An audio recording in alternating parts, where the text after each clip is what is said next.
Well, joining us now to discuss this is Greig Baker. He's a research director at the polling organisation ComRes, and he's in our Westminster studio. Good morning, Greig.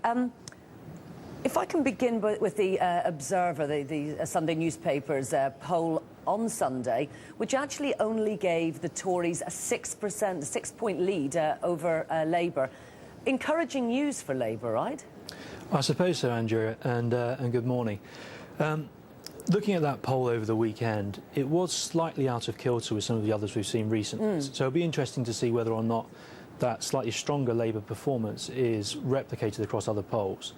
But I suppose what it does suggest is that there's not a huge affinity amongst the voting public with David Cameron yet. Basically, it's an anyone but Gordon vote. And thinking about how that's going to play out next year, and in light of some of the GDP figures we've been discussing, I think that there are two things to bear in mind. The first one is the sort of Clinton political maxim that it's the economy stupid, and the voting public is increasingly blaming the government for the economic quagmire we're in. And that takes away one of the planks that Gordon Brown always used to have, in that he portrayed himself as being economically competent. The other is that there is a high level of personal animosity towards Gordon Brown, and regardless of the economic figures, that's going to be very, very difficult for Labour to get past. Which leads me neatly on to talking about whether or not Gordon Brown could possibly go. I know a while ago, people like David Miliband would have almost done anything but take on the leadership, because it looked like such a poison chalice.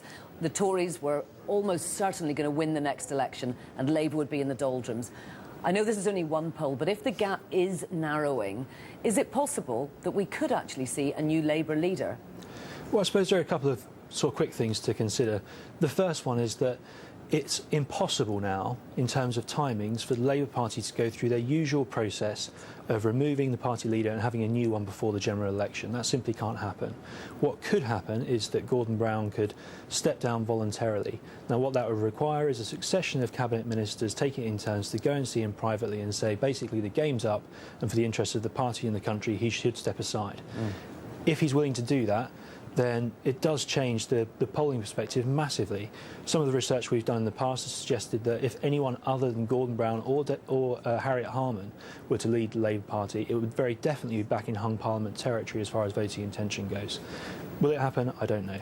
It's very interesting. Now, looking at those GDP figures, if we assume, I appreciate this is an assumption, that, for example, the first quarter, second quarter of next year, we see coming out of recession, do you think that is going to make much of a difference in terms of polls to where Gordon Brown and Alistair Darling would be placed? I mean, they would be able to campaign on the basis of the fact they've taken the UK through this recession and out the other side. But will that wash with voters?